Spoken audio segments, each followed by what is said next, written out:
হঠাৎ সব বান্ধবীরা মিলে প্ল্যান করলাম যে চল কোথাও থেকে একটু ঘুরে আসা যাক। তো যেমন কথা তেমন কাজ, কিন্তু এখানে আমাদের সাথে একটা ঘটনা ঘটে যায়। আসলে আমরা চেপেছিলাম ট্রেনের প্রথম দিকে, আর এই বান্ধবীটা দেরি করে আসায় ও চেপেছিল ট্রেনের লাস্টের দিকে। আর তারপর তো যা হয় আর কি, একটা স্টেশন ট্রেন দাঁড়াতেই ও ছুটে ছুটে চলে আসে একদম শেষ থেকে প্রথমের দিকে। আর তারপর তো কি পরিমাণে হাঁপাচ্ছিল। আর ট্রেনের ভিড়টা তোমরা দেখেছো তো, ওই ভিড় থেকে যে আমরা বেঁচে বেরোতে পেরেছি এটাই অনেক। যেহেতু আমাদের এই রাস্তা দিয়ে যেতে হবে তাই আমরা এইভাবে পার হচ্ছিলাম, কিন্তু তোমরা কিন্তু এই কাজটা কখনোই করো না। রাস্তা দিয়ে যাওয়ার সময় আমার বোন আমাদের মারাত্মক পরিমাণে হাসাচ্ছিল, আমরা তো পাগল হয়ে যাচ্ছিলাম।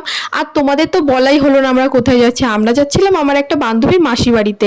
আর তারপর ওর মাসি বাড়িতে এসে আমাদের এত কষ্ট হয়ে গেছিল, দেখেছো যে যেরকম ভাবে পেরেছে সব সেরকম ভাবেই বসে পড়েছে এখানটায়। তারপর আমরা গেছিলাম হচ্ছে কোল্ড ড্রিঙ্কস আনার জন্য। আমরা কোল্ড ড্রিঙ্কস পেয়েও গেছি, আমার বোন ওই কোল্ড ড্রিঙ্কসটা নিয়ে পাগলের মতো হাঁটছিল। আর পরের পার্টে দেখাবো যে ট্রেনের মধ্যে মারাত্মক মারামারি হচ্ছিল কেন হচ্ছে।